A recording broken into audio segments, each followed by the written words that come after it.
বন্ধুসকল ইয়াতে জুবিনদাৰ চিতা হ'ব আপোনালোকে দেখিছে আৰু ফাইনেলি এয়া সোণাপুৰতে তেখেতৰ সমাধিস্থল হ'ব বুলি পুৰা ইতিমধ্যে মানে এইটো ডিক্লেয়াৰ হৈ গৈছে আৰু ইয়াত আমাৰ এতিয়া মামাই ভাষণ দি আছে কিবা বাইট দি আছে আৰু যোৰহাটতো ইয়াৰ পৰা ভস্ম নিপিনি তাতো কৰিম বুলি কৈছে বাকী ফাইনেল তেন্তে সোণাপুৰতে হ'ল গুৱাহাটী ইয়াত দেখিছে একে ৰাতিৰ ভিতৰত সেইবোৰ সকলো বনাই দিছে ইয়াত দেখিছে কেনেকৈ গ্ৰেভেল দি দিলে পাহাৰ কাটি সেইবোৰ দেখিছে পাহাৰৰ ওপৰতো মানুহ আছে কিন্তু এটাই সুবিধা যে আপোনালোকে এতিয়া যেতিয়া ধৰি লওক গুৱাহাটীৰ ফালে যাব তো আপোনালোকে নিজৰ গাড়ীত আহিলে ৰখি পিনি আপোনালোকে আৰামত সোমাই যাব পাৰিব একো ভিতৰুৱা ঠাইত নাই ৰাস্তা কিনাৰতে আছে আৰু আজি বহুত বেছি গৰম আৰু তাকে ঠাইটো এনেই লোকেশ্যন হিচাপেতো ধুনীয়াই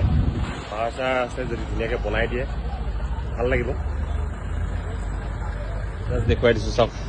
আজিয়ে কিমান ভিৰ একে ৰাতিতে বনাই দিছে তো যোৰহাটবাসীয়ে তাত হ'ব বুলি ভাবি থকা এইটো তেন্তে এটা মনত আঘাত পাব তেওঁলোকে বা যি কি নহওক কিবা এটাতো হ'বলৈ আছে